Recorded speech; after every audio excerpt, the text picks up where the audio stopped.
Hey, this is Mark A. Altman, and if you're a fan of the only gentleman secret agent with a license to kill and thrill, you should pick up my new James Bond oral history, Nobody Does It Better, available now in hardcover, audio, and digital, wherever books are sold. Do you expect me to read? No, I expect you to buy it. Hello, this is not Gene Roddenberry, but if I was around, I would definitely be listening to Inglorious Trexperts, the new podcast from the people who brought you the 430 movie. Check it out, 430movie.com.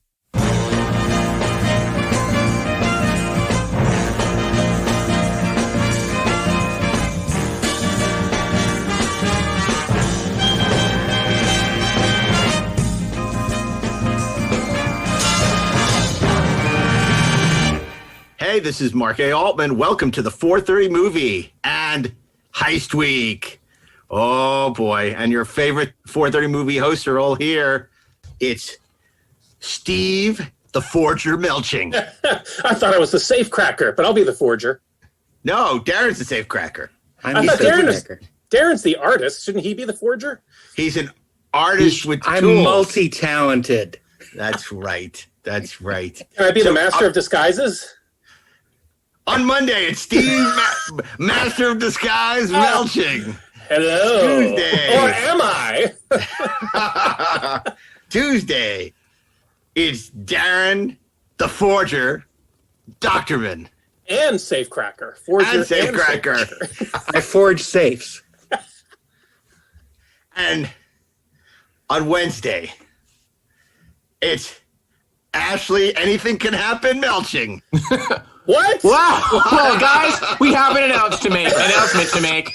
Steve and I are very much in love. And See, because he's a master guy. What's happening this It's podcast? Ashley, Anything Can Happen, Miller. You see, Welcome, when podcast hosts love each other very much, sometimes they get married.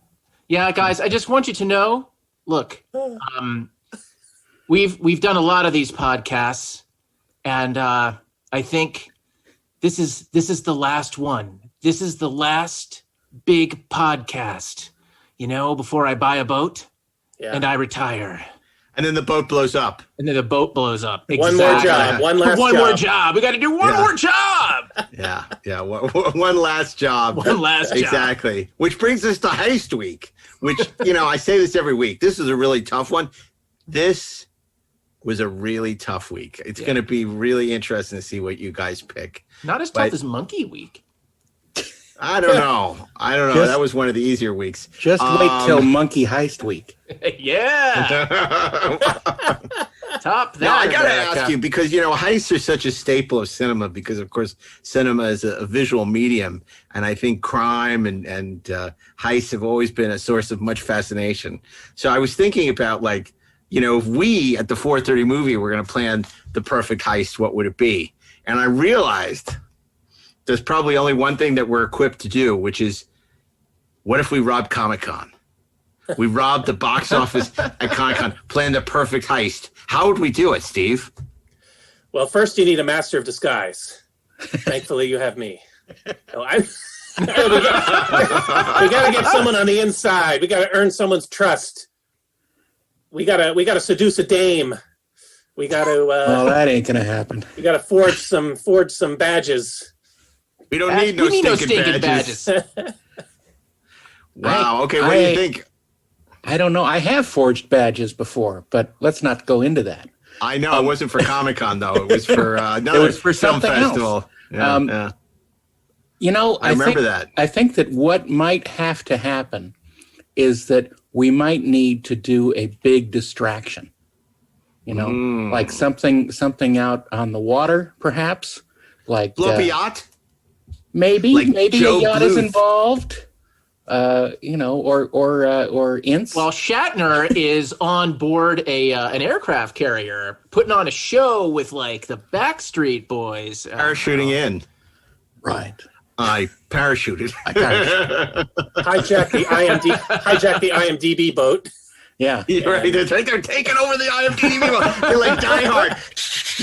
We've taken over the IMDb post. There's 11 people on this boat. They think we're really in it for the hostages, but we're just there to change our IMDb ratings. That's Oh my goodness. But no, I think a great heist movie. You know, obviously banks. What are some other locations that are the location for like great heists? Do you think? It's like the jewelry mart or something like. There's been a few films about jewelry marts, banks, Gold mines, museums. Yeah, museums. Museums, yep, absolutely. right?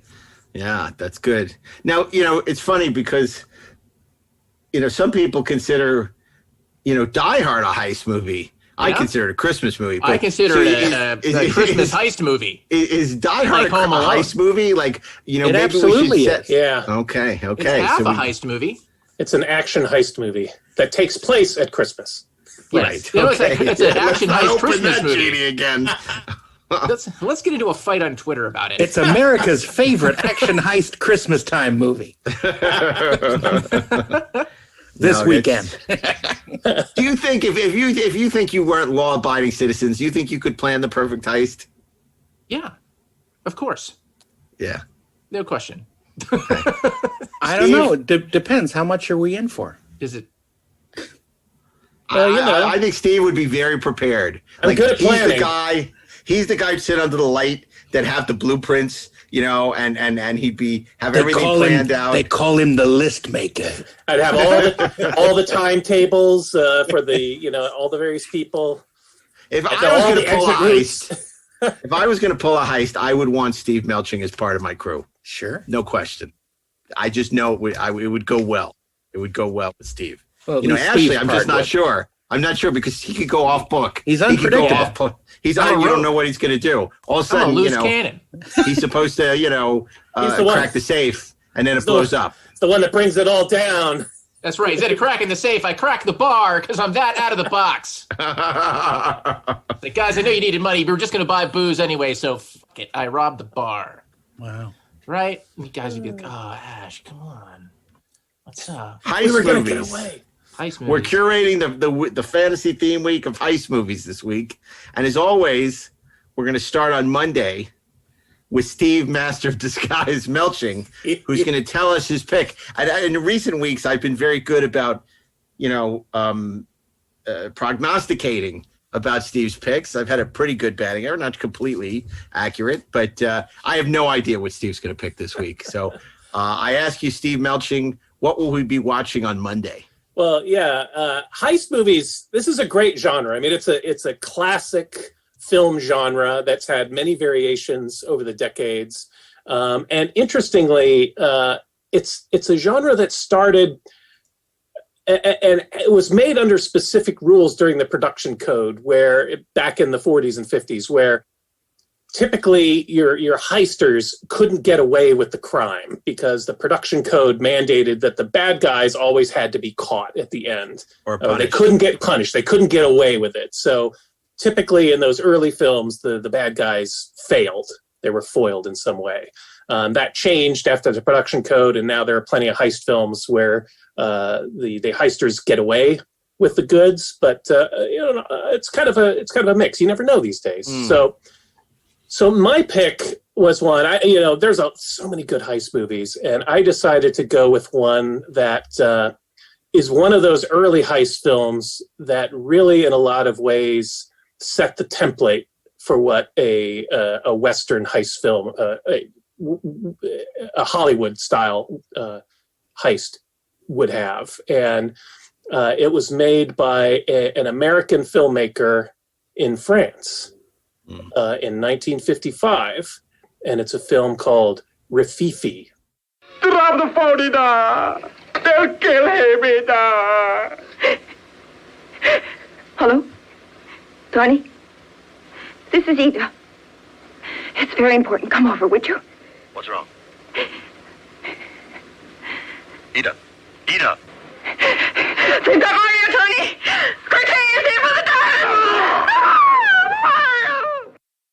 the Directed See, by... I could have guessed that. I don't know why I didn't. Yeah, I thought you would guess that for sure. Yeah.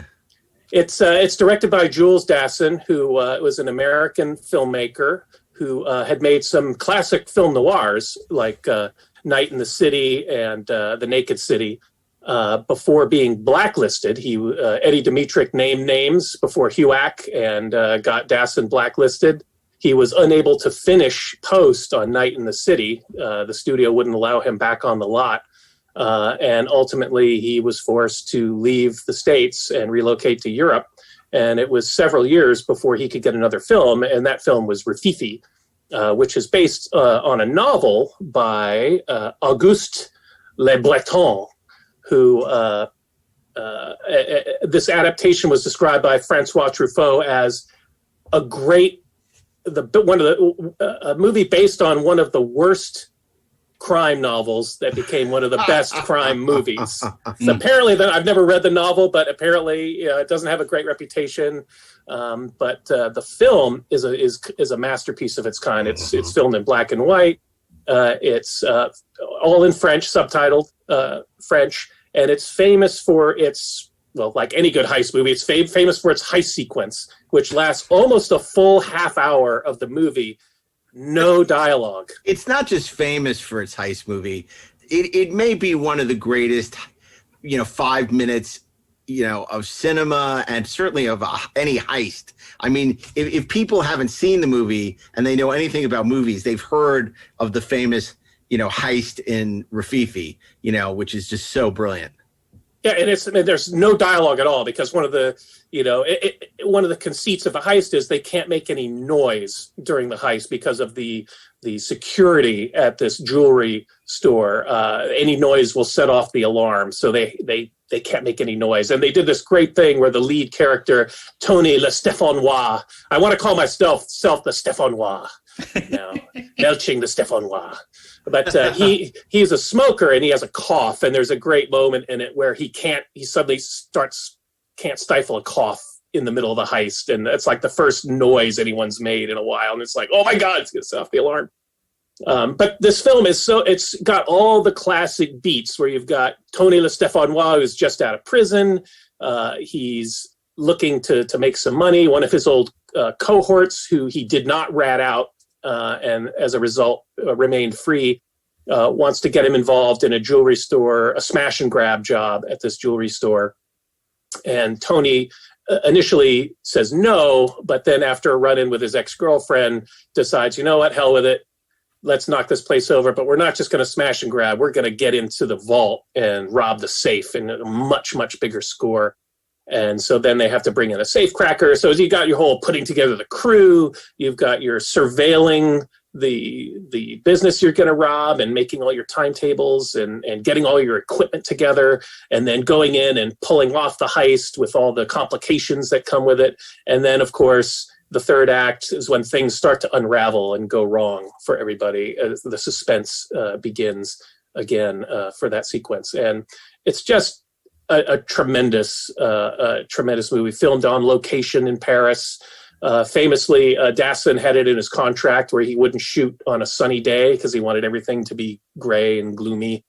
It's just a terrific, very modern heist movie. For a movie that was made in 1955, it's very modern and just a terrific movie. If you haven't seen it, do yourself a favor. Released on Criterion Collection Blu-ray. I love Rififi, and it was so close to being my pick, because I thought it was like almost the perfect heist movie.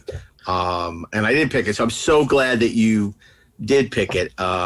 Obviously, Jules Dassin, amazing director. It's people who don't understand the Blacklist and how awful it was and how many great people. I mean, he's one of the few who actually got to work. He became an expatriate, and he was able to work. So many other writers and directors were having to work under assumed names and, or couldn't get work. And it was a really tragic time in American history that, dissent was stifled. Association, guilt by association. But there've been some great movies made about it. We talked about The Front, but, to see Jules Dassin did such a wonderful job with this film, and it really is a pressure cooker. And that scene is virtuoso filmmaking. And if people haven't seen it, they absolutely should check it out. It's great. And the Criterion Blu-ray in particular is absolutely a must get.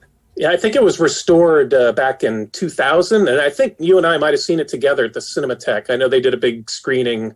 I think that's where I saw it for the first time. Was at the Cinematheque. Yeah, with you. Yeah. And there's nothing like seeing a film like that in a big screen in a big house when there's like this 25 to 30 minute sequence where it's just naturalistic production sound, no dialogue, and you're just kind of holding your breath during this whole sequence. It's terrific. And Dassin, of course, went on to make another heist film called Top Cappy several years later, but not as good as Rafifi in my book.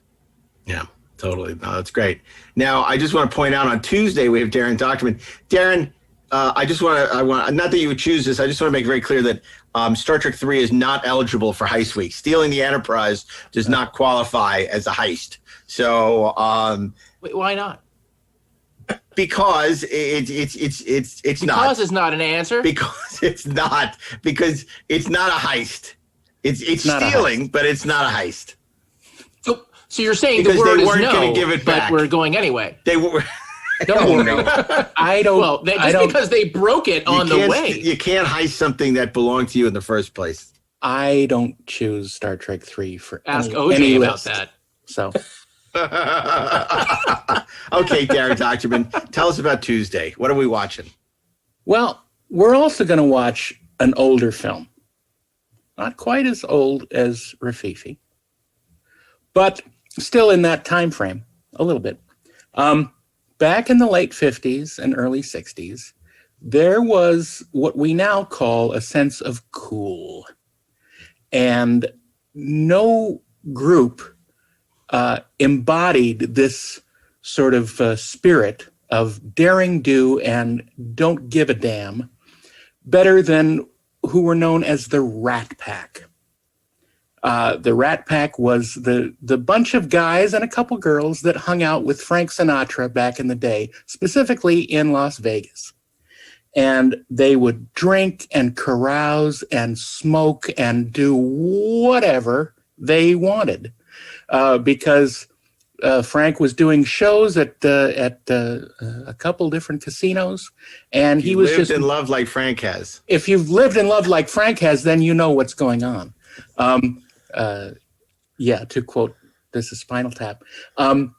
But the thing is that they decided to make a movie and really didn't give much thought to it. They were just hanging out. And so they just decided, well, as long as we're here, we might as well make a movie and make some money off of this. So that's what they did. And in 1960, they released Ocean's 11. Keep your eye on Danny Ocean. He's the quiet guy in the middle of it all. He's the guy with the big idea. He's calling a summit meeting of his own, and it's going to be a summit to top them all. Now, all he needs are 11 men, like, say, 11 ex-paratroopers from his old outfit. And you'd be amazed where you can find an ex-paratrooper these days. You look in a bar, and there's Harmon playing alcoholic piano. Or you turn up DSM winner Josh in a fleet of trash trucks. Jimmy Foster is sure to be wherever there's the most of anything. A guy like Bergdorf's been playing some very long odds. And Mushy's sticking close to the money. But when Danny called, they came. And what they heard was a plan of independent initiative and individual enterprise to stir the spirit of every swinging citizen. Now, folks, this is not the George Clooney one. That was made much later. That was made much later, and it was good. I agree. This could very well. No, I know you do. I think it's a great pick, by the way. I'm not besmirching. I think it's a much better pick than the Soderbergh one, which we all love much more than this. Yes, absolutely. And that's why I'm picking it, because it could just as well have been on my guilty pleasures list. Because it's not good, but it's so much fun, sort of extrapolating what the heck they were doing during the day, besides sleeping it off. But, Frank Sinatra stars as Danny Ocean. And the story, based on a story by George Clayton Johnson and Jack Golden Russell. I don't think he's named after the terrier. I was going to ask. Is a guy who 15 years earlier he led a team of army guys in a raid in Germany, I believe, and so they war makes lifelong bonds of brotherhood, and among the people that were bonded with Danny Ocean were Dean Martin, Sammy Davis Jr., Peter Lawford, Joey Bishop, for crying out loud. It's a motley crew of ne'er-do-wells that are just sort of easing through life. And it's really fun to watch them put this plan together to rob not one, not two, 5 casinos in Las Vegas in one night. And I can't remember what happens in the movie because I don't think they could either, because it sort of goes this way and goes that way and nothing really makes sense. They try and tie up some things near the end, but at the end you see them all sort of walking down the strip and carefree and footloose. But it's such a fun look, not only at that time period, but at Las Vegas, but during the height of alleged mob control, and it's just so much fun. You don't come to Las Vegas and talk to a guy like Mo Green like that. People come here to gamble. It's Las Vegas gambling. You don't give them back their nest egg. No, it's so much a slice of what we would like to think that the world was like then. Of course it wasn't. But it's the sort of fantasy of what it would be like to hang out with Frank and his buddies. Yeah. And it's a lot of fun, and I enjoy it. And it's dumb, but give it a try. That's so funny because it's like, none of those movies are good, except Robin the Seven Hoods. Yeah, but, they're terrible. Frank Sinatra, it was a paycheck, it was a chance to hang out with his friends. They didn't care.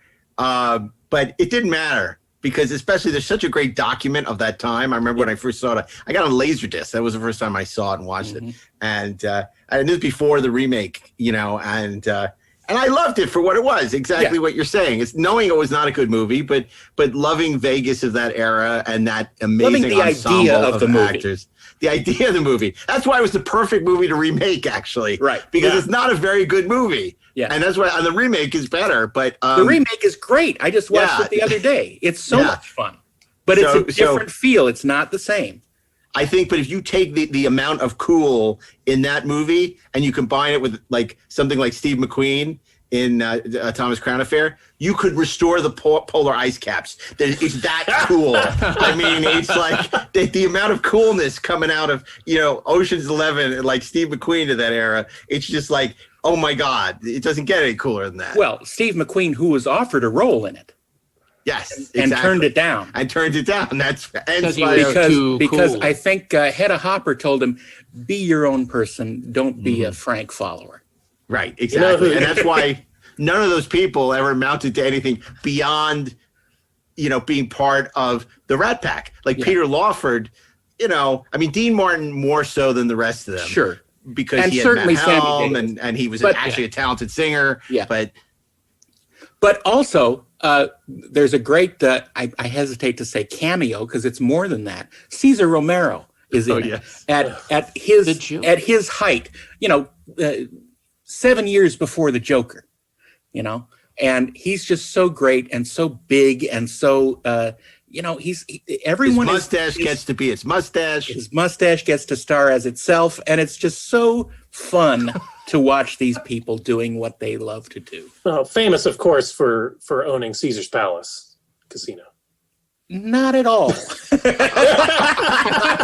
funny. I sent around really a link this week for one of my favorite parodies of Ocean's 11, which SCTV did back in the 80s, called Maudlin's 11, where they took all Sammy their Maudlin. Yeah, their SCTV Rat Pack characters like Bill Needle and William B. and Bobby Bittman and Sammy Maudlin pulling off a heist. It's ridiculous, but it's so much fun.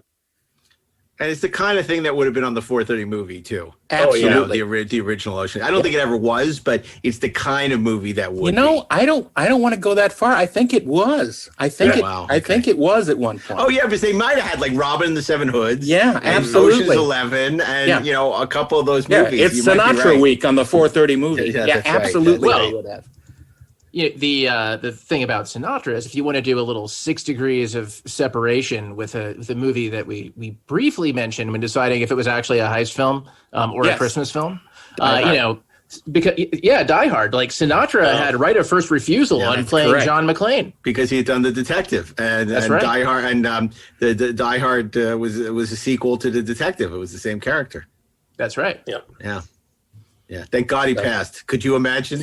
I mean, it's a totally different movie. You think I'm ordering a pizza? I'm going to give you a ring-a-ding-ding, Hans Gruber. How about a little chin music?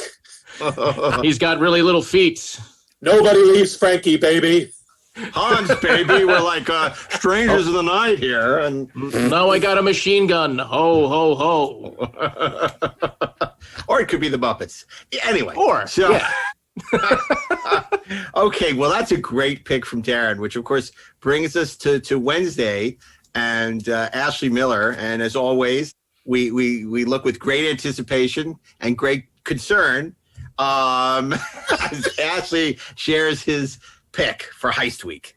So this one is look, it's out of the box in one sense, because it's definitely a different vibe than what Steve or Darren has brought to the table so far, but only in the sense that it's a cool of a different era. It's a cool that represents a different time, but it is kind of cool in its own way, and it is out of the box as a film in terms of how this movie managed to marry action with music and rhythm, and is really a movie that I think might have been impossible to make in an earlier time, just because of how dependent it is on just the minute timing of the editing, and how the action beats really work with the sound in the film, and it's quite an achievement. Wait, I'm writing it down. Okay. I want to see if I'm right. Sorry. Okay. I'm turning the show into a game show. I should have known Rafifi, though. That really disappoints me. Did you write it down yet? Yeah, It's I wrote game it down. show week on the 4:30 movie. Did you write down Whiplash? I'm kidding. No, I didn't. That would be out of the box if I can make that sound like a heist movie. But it's not. Well, I'll tell you, the movie that the lead character and his father go to see at the beginning of Whiplash is Rafifi. You know what? That's right. Perfect. Fun fact. Okay, so see, thematically, except my choice is not Whiplash. It's Edgar Wright's 2017 Baby Driver.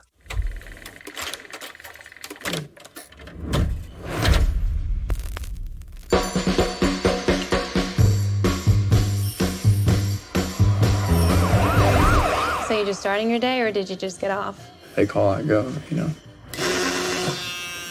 So what is it you do? I'm a driver. Oh, like a chauffeur. Anyone I'd know? I hope not. What is your name? Baby. Your name's Baby. B-A-B-Y, baby. It's the one who say listen to the music all the time? Is he mental? Mental meaning slow. Was he slow? No. He had an accident when he was a kid. Still has a hum in the drum. Plays music to drown it out. And that's what makes him the best.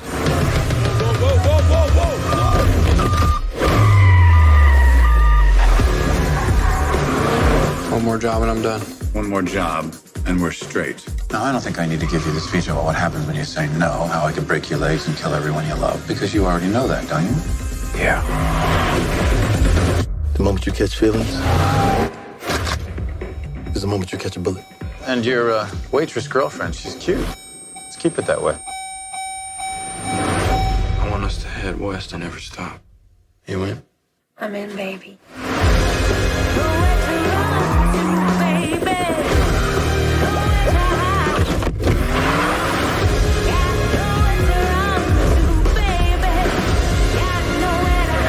One of these days, baby, you're gonna get blood on your hands. Time to face the music.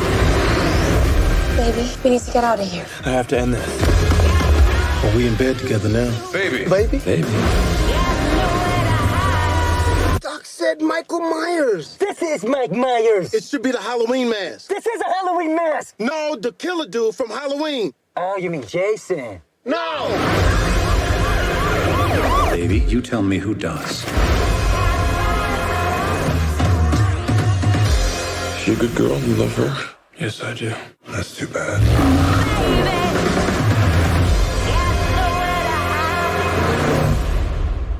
Ding, ding, ding, ding, ding. I have got it. What do I win? Wait, We hold can't on. see it. I It's invisible. There you go. You win a Post-it note. Nobody can read. Yeah, the brother of Mini Driver. That's right. So, Baby Driver Wow, is. This is disappointing. I thought it was a big deal. I guessed it, but nobody cares. Okay. I care. I mean, it's like I certainly gave enough clues. Yeah, okay, you're right. Never mind. Yeah. We'll carry on.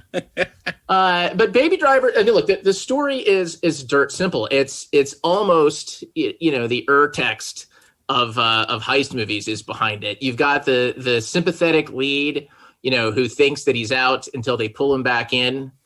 And he meets a girl who becomes the stakes for him, for his story. He runs afoul of the people in his crew, and he has to use his very particular skills to stay alive, get the cash, get the girl, and get his happy ending.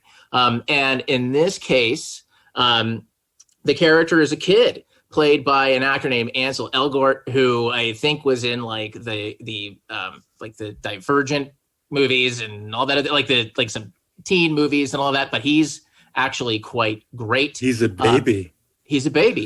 Baby is very special in the sense that Baby can't hear because of an accident. Actually, I think it was like a gunshot that went off when he was a kid, and took his hearing. So he's got am I going to say this right? Who's going to correct me? Tinnitus. Tinnitus, yeah. Yeah, I got it. Yeah, Patrick tinnitus. McNee. Yeah, I was just going to say he has McNeese disease. He has McNeese disease. He's got the bee's McNeese disease. You know what I'm saying? Yeah, he's got tinnitus and he can't hear very well. So you know who knows? Our science advisor. That's right. Let's our call science advisor. Who's our science advisor? Yasko von Puttermaker. Yeah. Okay. He makes mixtapes that he plays all the time. He records conversations that he likes to take back and play for his dad who's sick. And all of this kind of gets him in trouble with some of the guys that he's working with on a crew that's run by Kevin Spacey. The crew is played by people like John Hamm and John Bernthal and Jamie Foxx, who are all just awesome in this movie, delivering whip-smart dialogue. He meets a beautiful waitress played by the truly luminous Lily James, who's just wonderful in this movie.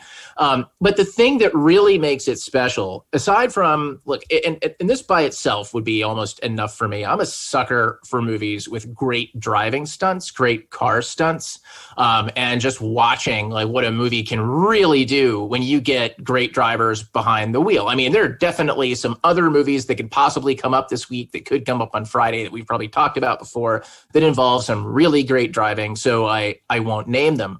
But I love movies like that. I love stuff like Vanishing Point. There's like a little like 5-minute French movie called Rendezvous, which is like one of my favorite movies of all time. And I love the driving in this movie. And what makes it stand out, what makes it really special is each of those action sequences, each of those chases, those driving sequences has a soundtrack that's entirely diegetic. It comes entirely from the music that Baby is playing, so that he can stay in rhythm when he drives. Mm-hmm.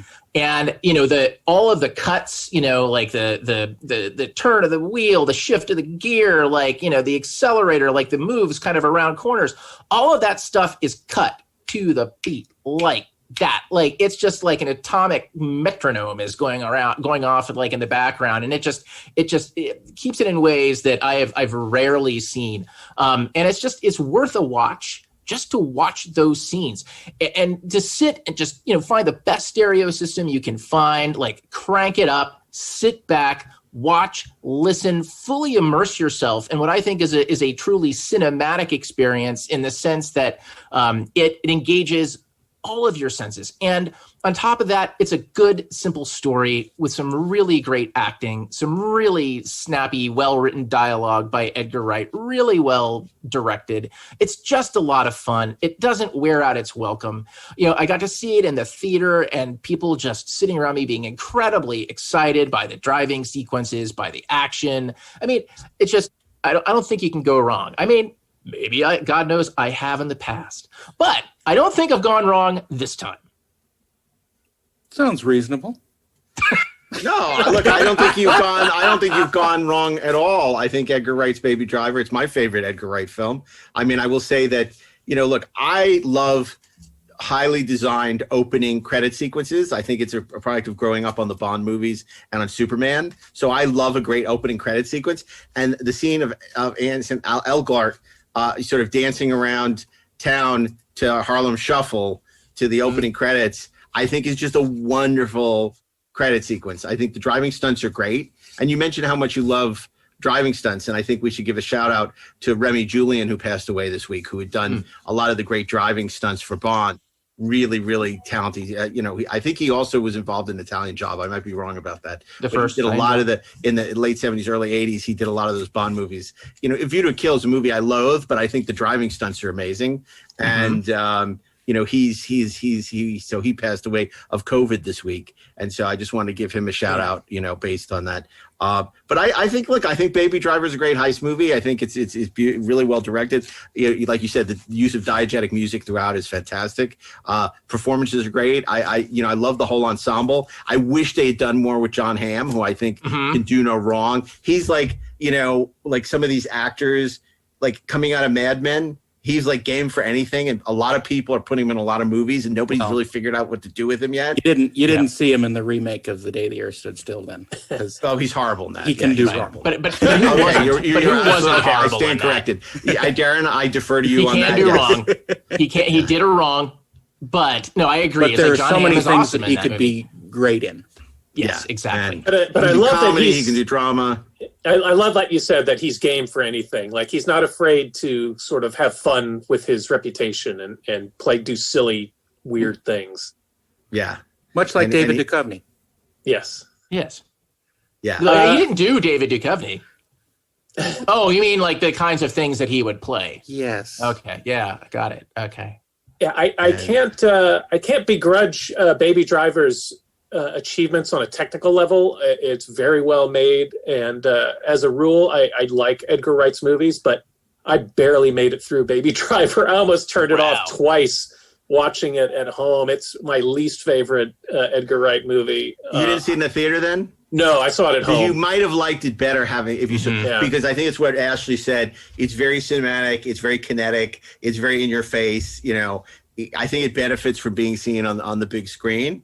I'm surprised you had that reaction. I was expecting to like it because pretty much everyone I know, I remember the buzz about it, and I remember people talking about it in glowing terms. So I watched it, during the pandemic.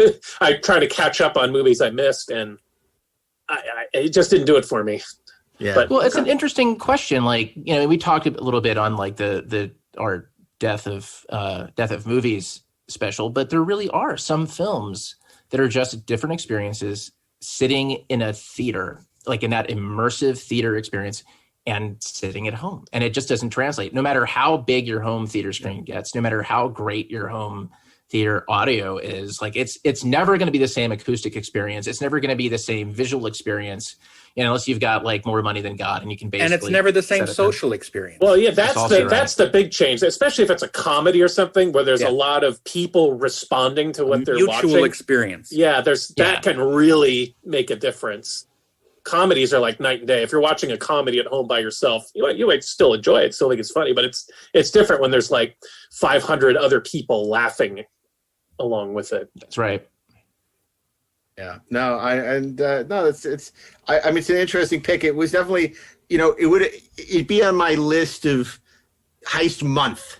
Like if we were doing a heist month, like it would be on my list. So, but I think it's an excellent pick. And who was really a revelation? That was Isa Gonzalez, I thought, who was John Hamm's girlfriend in the movie. I thought she was terrific. Yeah, for sure. I really liked her. But just look great cast, great music, amazing car stuff. It really, I think, elevated Edgar Wright to the next level. And this was, I think, after the disappointment of him, mutually leaving Ant-Man, he's had to figure out what was, could he do that was his voice, that was his, that he was passionate about. And I think he found the right project. And it's a good project, good choice. Which brings us to Thursday as we continue our dangerous game. Thursday's an interesting place to live, around the edge where I like to be. For instance, it really benefited me this week because, of course, Steve took Rafifi off the board, which I'm very grateful to him because it would have complicated my week a lot. It's sort of like, do you pick a movie that you have a personal connection to, or do you have or is it based on its quality? Like, for instance, there's a movie that I saw for the first time on DVD. I was in Vancouver making a really bad horror movie, and I was miserable. I bought this thing at HMV across the street from the Sutton place, and it was Ben Kingsley and Sexy Beast, and it cheered me up.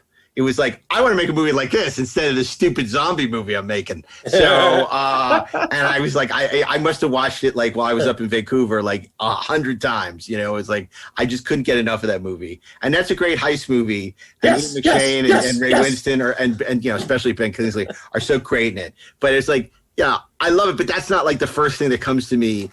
And in fact, we've done Inside Man before. That would have been an easy one. Yeah. But we've had it on the show. I love it. I think it's a great movie from Spike Lee. I think it was my pick, actually. It was. I think it might have been. And a great pick it was. It's a fabulous heist movie. And, and he, it's really like Spike Lee's done such amazing work since then. I mean, Black Klansman was amazing. And, I just recently watched The Five Bloods, which I think is amazing. And Delroy Lindo was fantastic. And so, I look at this week that you put together so far, and we have, a movie from the 50s, and then we have, a movie from the 60s, and then we have a movie from the aughts. So it's like, that helps me to sort of figure out where I want to go with this. It's like, I think, I would have gone, with a pick from the 50s if Steve hadn't picked Ronin. Like I was pretty sure that if you hadn't picked Rafifi, I would have gone with the Asphalt Jungle.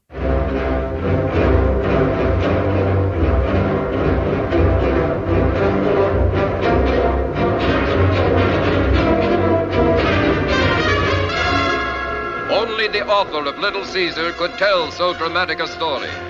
Only the director of The Treasure of Sierra Madre could film it with such power. Only once in a decade does the screen come up with such absorbing characters. Sterling Hayden as Dix Handley, a hooligan with a twisted dream. Jean Hagen as Doll, the dime-a-dance dame who wanted to share that shabby dream. Let me go with you. Please, Dix, please. Are you crazy? I'm on the lam. I'm wanted bad, packing heat. If there's any trouble, what good would you be? I could drive. I'm wanted on a killing rap. You know what that means. I don't care. I just want to be with you. Louis Calhern as Emmerich, the big-time mouthpiece with crime on his mind. Oh, I suppose a fella should stick to his own trade, but I know some pretty big men around here that might not be averse to a deal like this if they're properly approached. Highly respectable men, I might add. Sam Jaffe as Doc. He's got $1 million in that little black bag, and a jitterbug cost him every dime of it.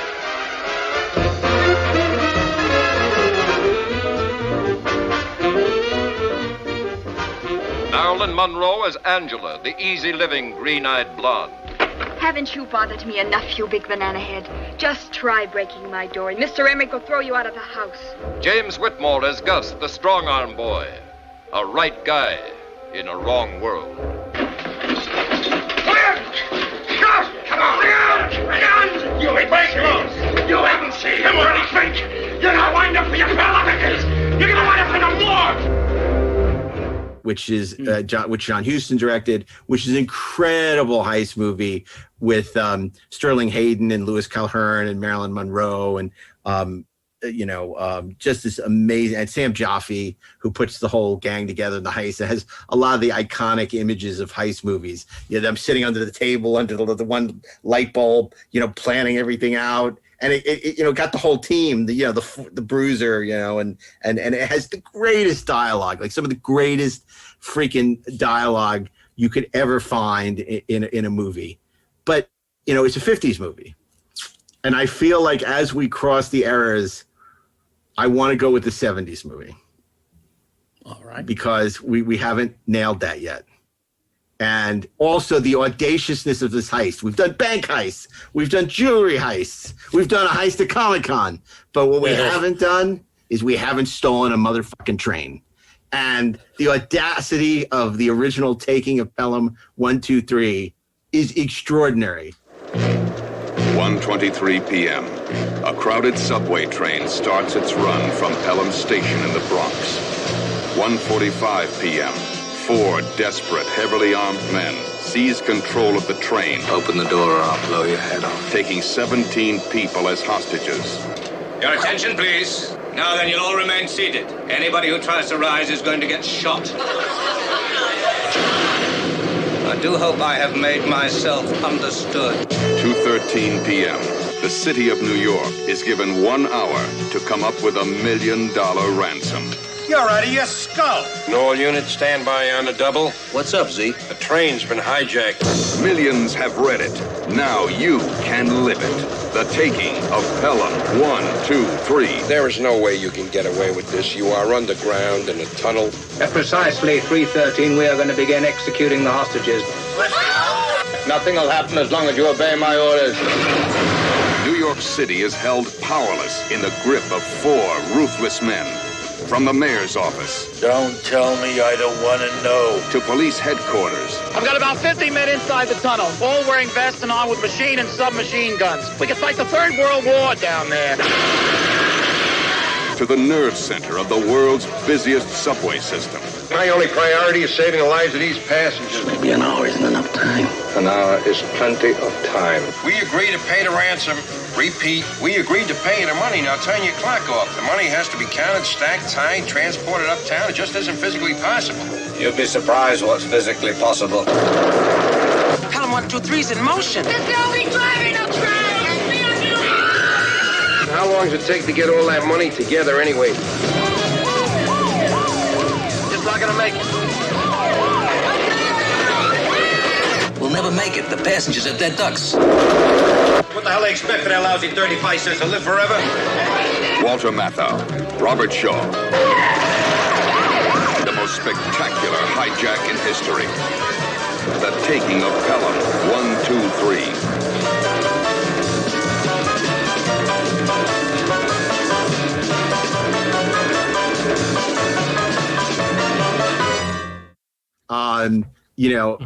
Incredible cast, Walter Matthau and of course Robert Shaw. Die Hard in a subway. And it captures that era of New York, which is gritty and just, scary. Like you can even be on the train and it can be hijacked, and it's extraordinary. It has almost a Twilight Zone type of ending, this dark, this fatalistic thing. It's sort of like in Kubrick's The Killing. What a great ending. It's like fate, the fickle finger of fate will always screw up your plans, no matter how well you plan things out.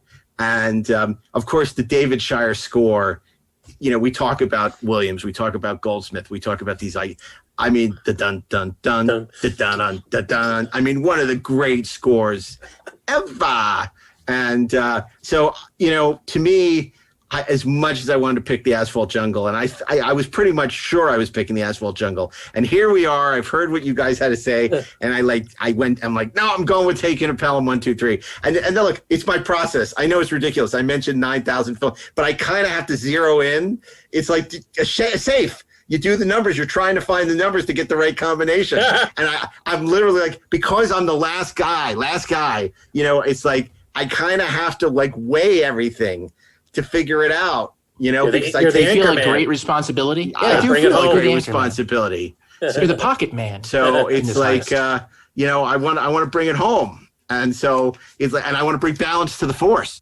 So it's like, if you come up with, Steve Rafifi, like the perfect, should be on any top 10 list for any heist, and then, Darren went a completely different direction, which was great with, Ocean's 11. It's like, sort of this movie that's famous for being famous, and it's like a Kardashian, only different. And then you do something which is like the millennial heist film that, the kids love today, and they're obsessed with Edgar Wright, and it's just, so like where does Marlena want to fit in, so it's like I got to really think about, and so it felt like going in the 70s and going with something that just does everything so right. I mean, there's not a beat that doesn't work in that movie. And we talked about that, examples of perfect movies. What are some perfect movies? Taking a Pelham 2 is pretty damn close to being a perfect movie.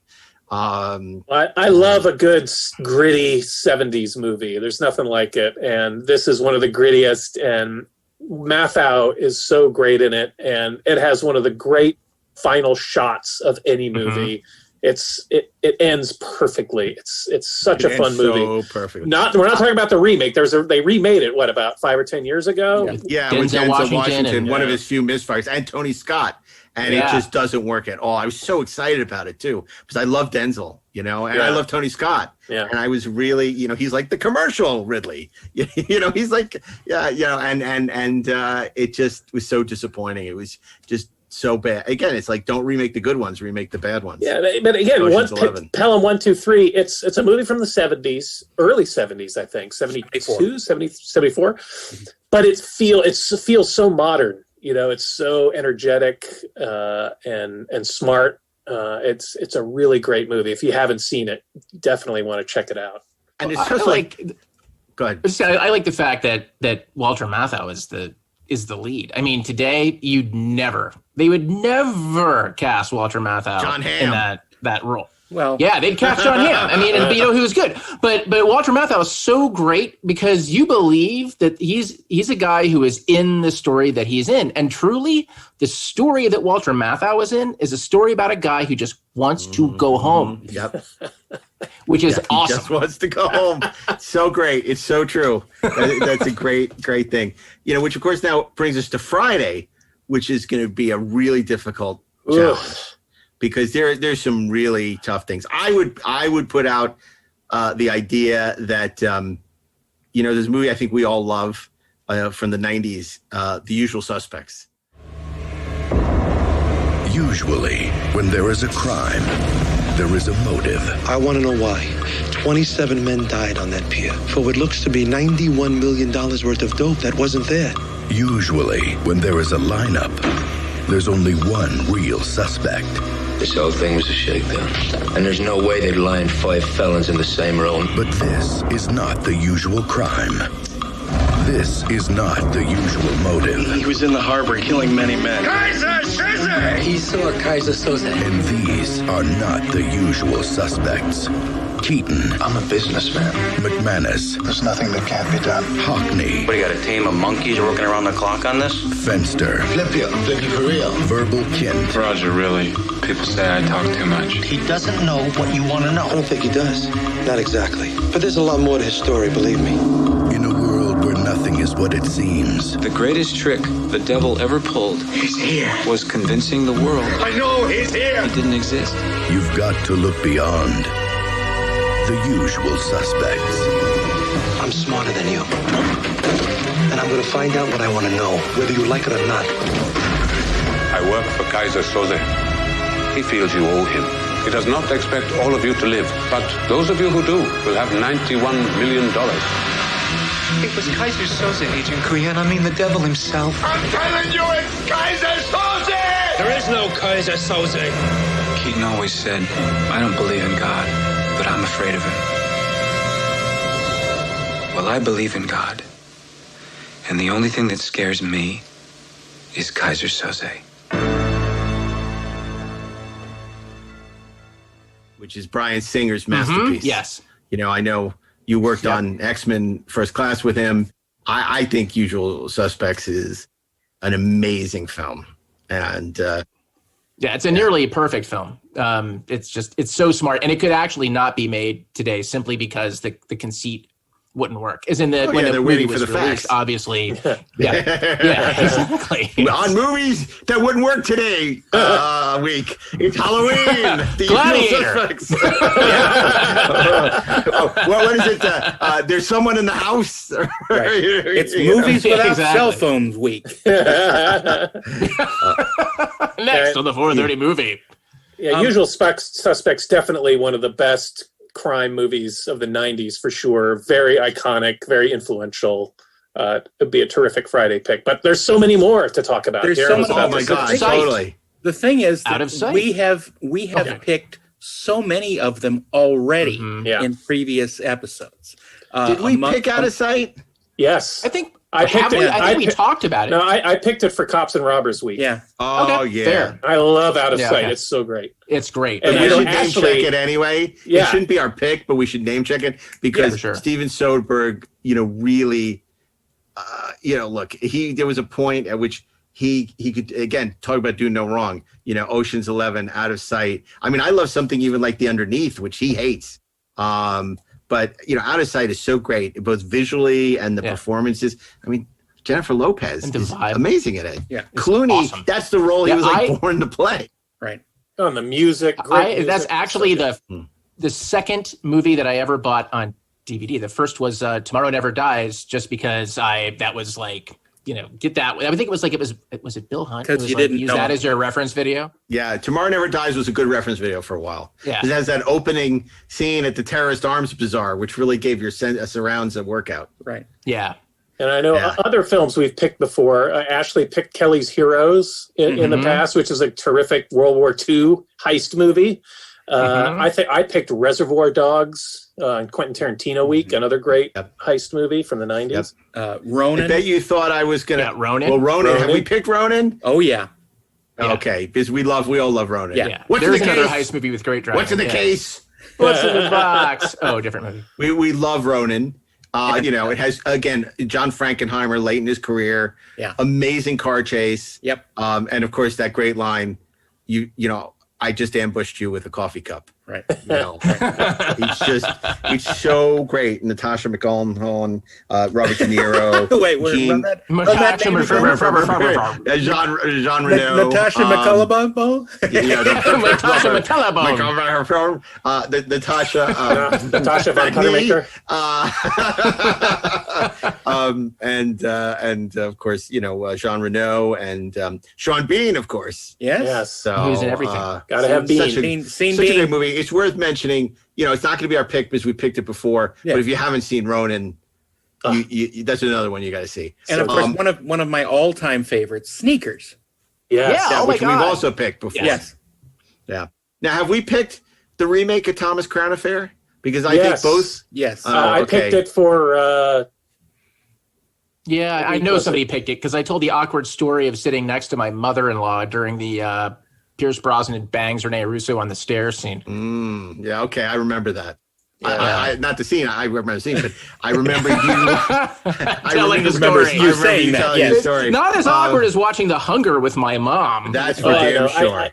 We picked it for movies starring James Bond actors. That weren't Bond. For 6 Degrees right. of 6 Degrees of 007. Yeah, okay. Well, then what about the original Thomas Crown Affair? Talk about Luminous. Faye Dunaway. I thought you were going to say Steve McQueen was luminous. Steve he was McQueen. too. That's the thing. Yeah. And if you like split screen, this is the movie for you. and if you like Michel Legrand, I think I watched that again a couple of months ago, and I forgot how good Thomas Crown Affair is. Directed by Norman Jewison. Again, a great caper, Yaphet Kotto in one of his earliest roles.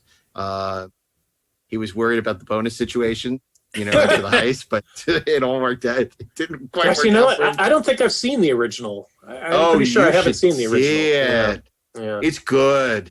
And it's very like 60s, like the fashions are great. And, it's kind of like Elon Musk decides he's bored and wants to pull a heist. Which we don't know hasn't happened. That's true. That's true. But you should see it, Steve. It's really good. You'll get sick of Windmills of My Mind, but I love that song, so I won't get sick of it. Oh, okay. Well, then this movie's for you. It's another great heist movie from the 90s, Bound. The Wachowskis yes. I love Bound. Gina Gershon and Jennifer Tilly. A lot of people haven't seen it. They think their career began with The Matrix, but they'd be very wrong because Bound is arguably a better movie, as much as I love The Matrix. Yeah, for the it might be my favorite. I don't know if I'd say that it's better, but I would say that it's great. It's great. And I was listening to Roger Deakins' podcast, not to plug a podcast we don't do, but they had Bill Pope on, who was talking about shooting The Matrix and Bound, and he had great stories. They only made that for $1 million. Yeah.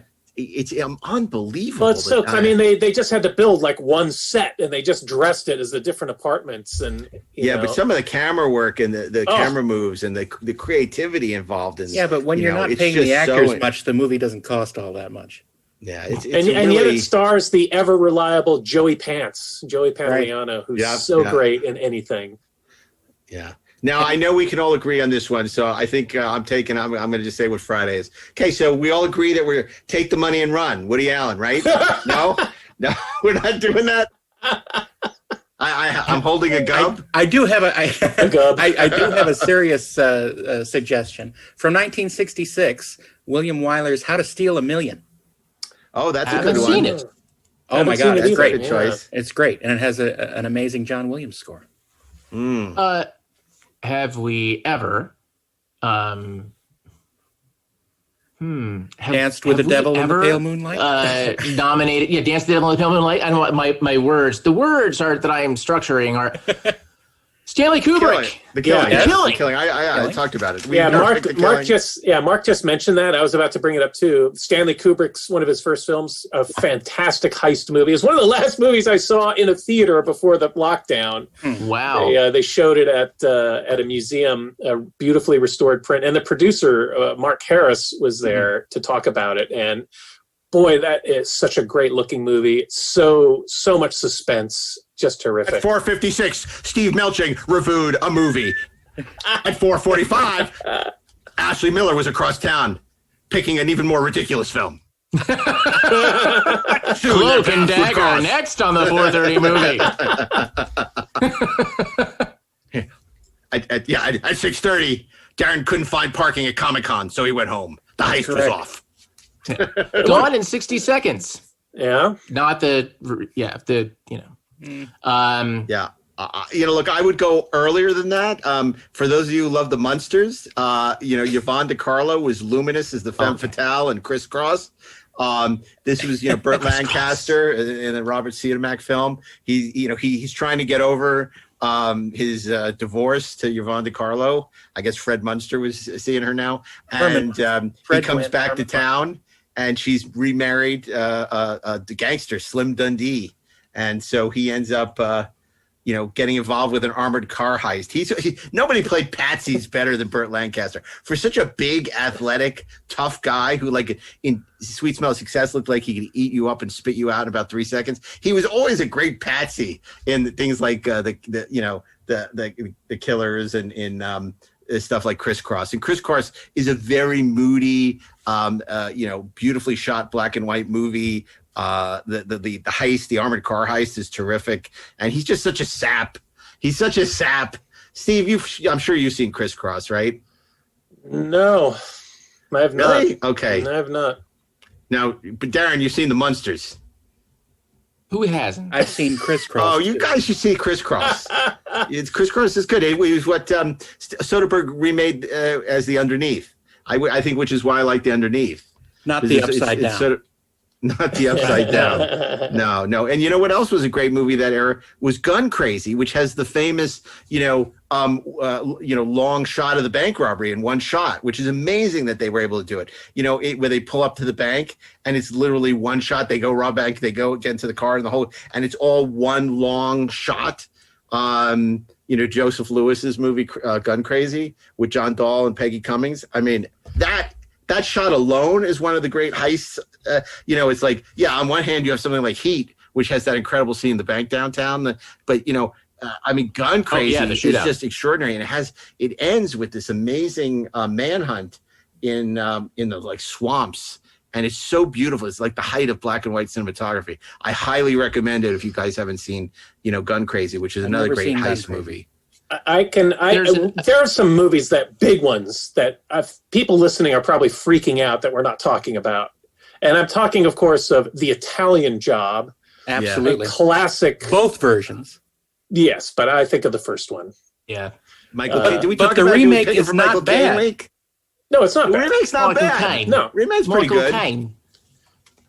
We did talk about it in Michael Caine Week, but yes. Yeah. I don't think we picked it, but did we pick it? I don't remember. We picked it for VW Bug Week. No, not VW Bug Week. No, Mini Cooper Week. Mini Cooper Week. And, The Sting. Well, I would absolutely pick The Sting.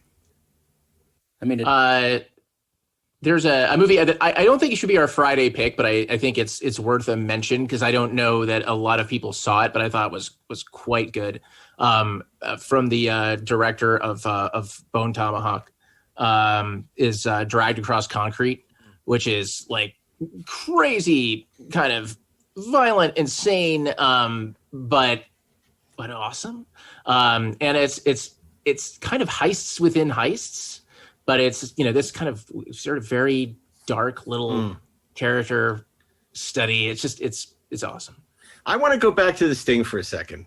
The thing about the trailer for that, it has one of my favorite lines. It says, "This time," it's at Redford, Newman, "this time they might get away with it," which is like a meta callback to Butch Cassidy and them dying at the end of Butch Cassidy.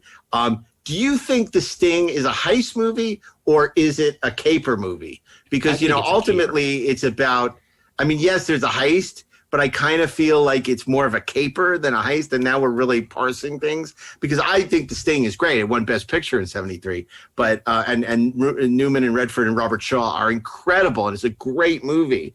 But I'm not sure it's a heist movie as much as what? But what is a heist movie in the '70s is the Great Train Robbery. Yeah, Michael Crichton's first movie. And it makes no sense if you think about it. That's true. During the movie, you don't think about it. That's what's good about it. It's only afterwards that you realize it doesn't work. But no, it doesn't at all. But it's fun to watch. Yeah. And I like to think it was remade as The Road Warrior because they both have exactly the same ending.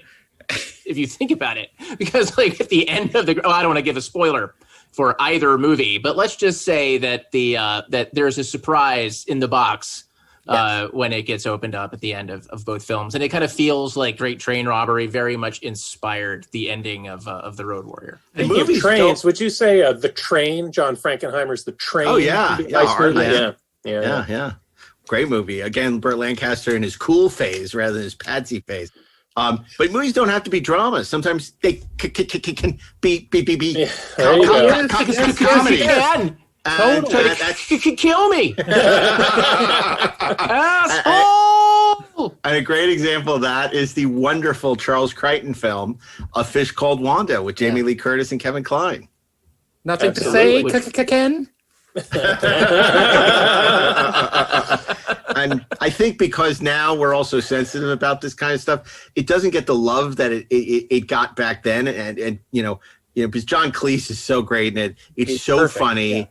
Yeah. But it's making fun of stutterers. It's like, but it's a great movie. Playing Archie Leach is his character. Yep, Archibald Leach. Yeah. Cary Grant. Cary Grant's original name.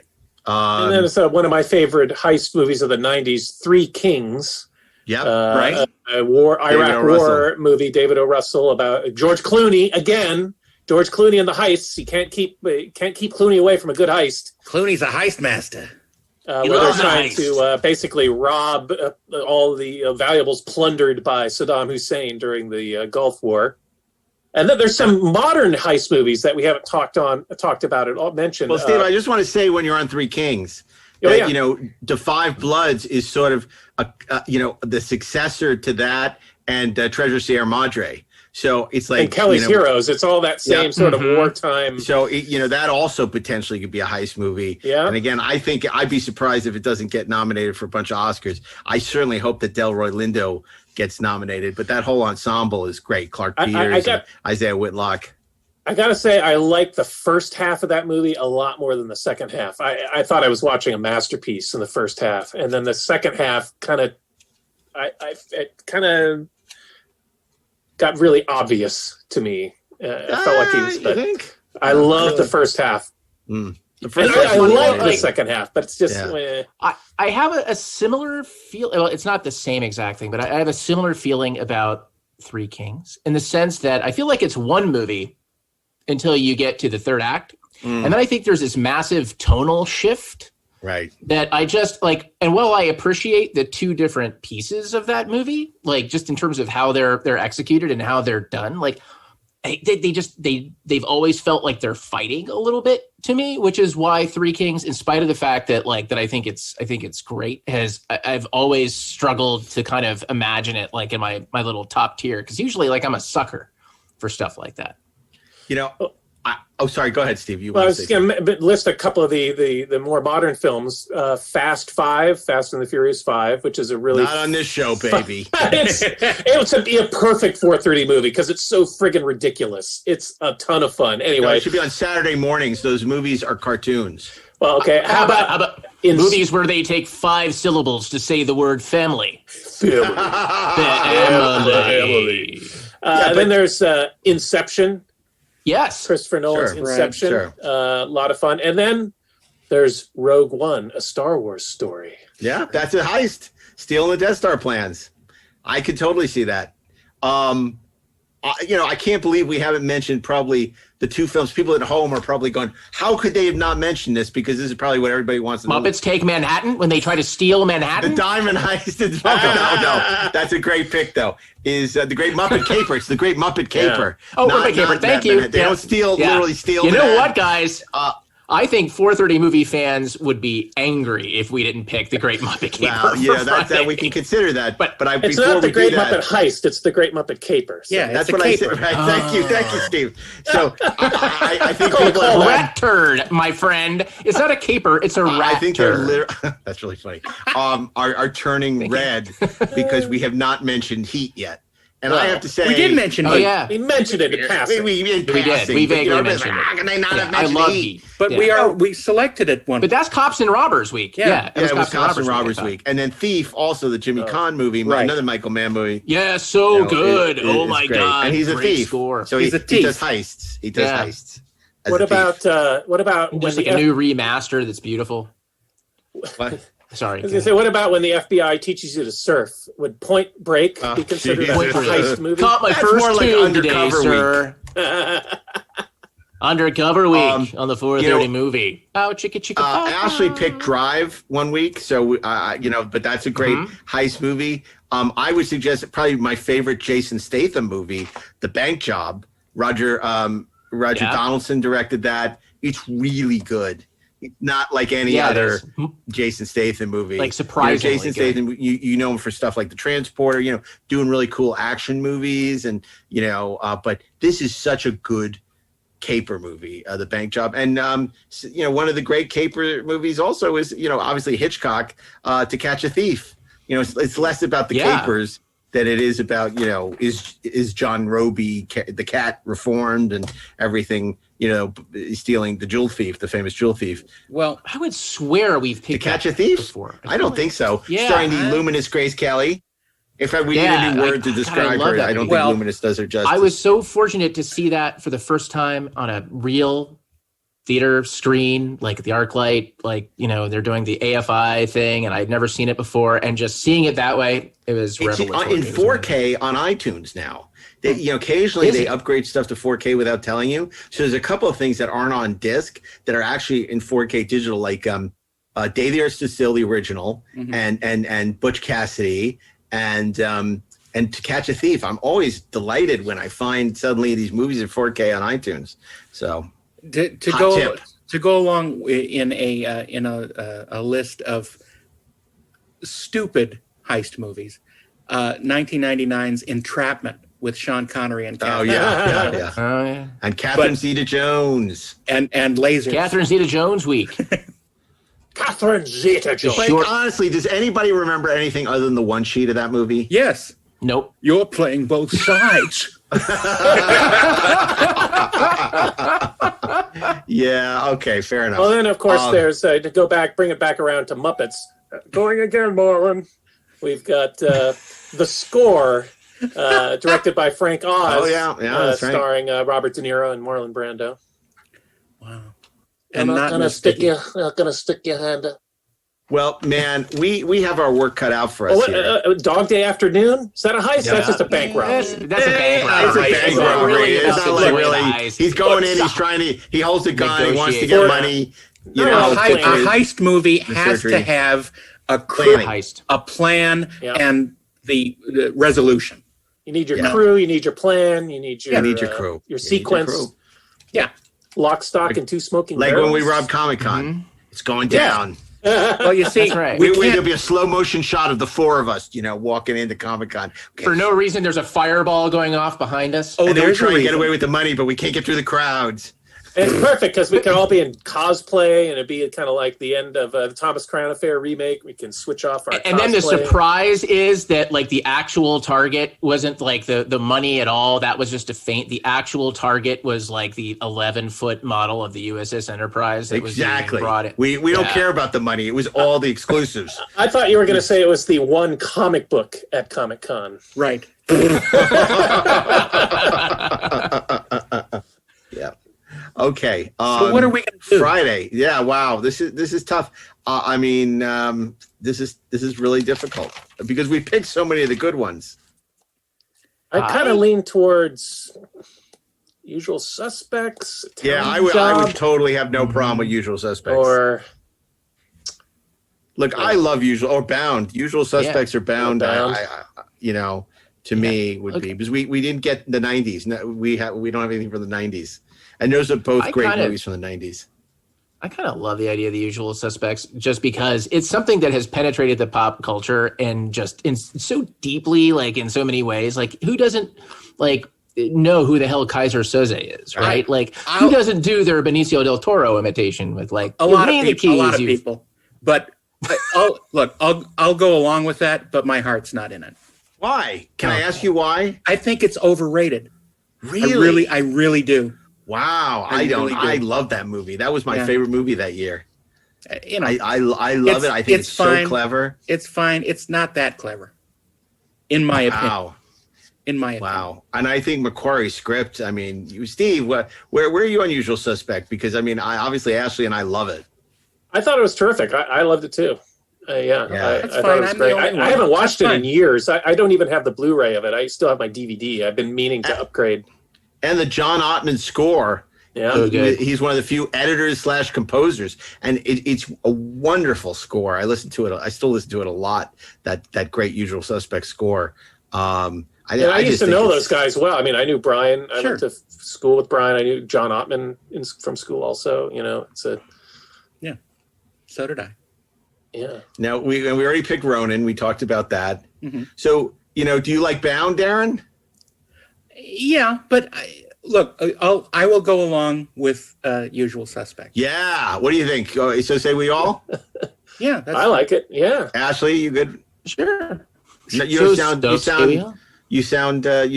I'm totally great. Like I would love Darren to be enthusiastic about the pick. I'm just enthusiastic. But I love the Usual Suspects. I'm just enthusiastic about Heist Week. Okay, that's fair. So let me see if I got this right. Steve Melching Monday. Monday was Jules Dassin's Rafifi. Tuesday, Darren Docterman. Ocean's 11. Gonna be a heist. On Wednesday, Ashley Edward Miller. Edgar Wright's 2017 film about a person who drives babies to daycare. Baby Driver. On Thursday, it's dun dun dun Taking of Pelham 1, 2, 3. And on Friday, reconciliation, budget reconciliation. It's The Usual Suspects. Oh man, who is Kaiser Soze? Kaiser Soze! Kaiser. Oh, I love that. I want to go watch it. Give me the keys, you. That's the sign of a good movie. I like literally when we finish the podcast, I want to go watch it. Kaiser Soze starring Patrick Macney. Gabriel Byrne, and he well cast in that movie because everything happens around him. All these other characters are really interesting, and he's kind of a bore, and it's perfect. It's a perfect fall. But and Pete Potwhistle, how good is he in that movie? Potwhistle. Potwhistle. That is my favorite mispronunciation in the history of any Electric Surge show. Wow. Pete Potwhistle. That's Peter Potamus. Peter Porker. We have a new winner, ladies and gentlemen. Pete Potwhistle. I can't believe I got out in front of Patrick Macney. Wow. Pete Potwhistle week on the 4:30 movie. Thanks for joining us. No. Oh my God! I just heisted the English language. Wow. Oh my God. Well, this was Heist Week here on the 430 movie. If you're a fan of this podcast, you may also enjoy our other podcast, Inglorious Trexperts, the best movies never made, and coming soon to the Electric Surge channel, wherever you listen to the podcast, Cartoon Barroom. It's going to be an exploration of everything animated from two of your favorite people in the universe. Steve Melching and Ashley Miller. And knowing Ashley's involved, you don't know what to expect. And knowing Steve's involved, he'll be very prepared. So it's going to be great. We're going to have matter and antimatter colliding in the Cartoon Barroom. And all those great cartoons starring Pete Potwhistle. I'm never going to live this one down, am I? No, you. No, it's too good. It's too good. Oh my God. And of course, the 430 movie is now available on Instagram. So you can follow us on Instagram or on Twitter or Facebook. But definitely check out the Instagram feed where there'll be plenty of photos of Pete Potwhistle. And I think we'll be seeing a lot more of him in the weeks to come. Yeah, we will. My goodness. And we want to give special thanks to our sound engineer, Bill Ritter, and Mark Rivera, who is the sound engineer for this episode. And of course, our associate producers, Peter Holmstrom and Zach Raggets, and our producer, Natalie Miscali, who make the show possible every week. So thank you. And of course, our audience for making it through another week of the 430 movie. We hope you'll enjoy these films when you watch them at home. That's your homework assignment. And we expect a full report before we join you again next Friday. But until then, Eyewitness News starts now with your anchor, Pete Potwhistle. Good night and good luck. Wow. Oh God! Did you say good night and good luck? Yeah. Oh my God! Oh my God! I have not laughed that hard. I don't know how long. Oh my God!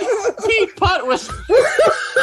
Oh my God! I'm gonna have hiccups all night now. Ay, ay, ay.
This show is produced by Dean Devlin and Mark A. Altman and is an Electric Surge Network production. Engineered by Bill Ritter for the Electric Surge Network.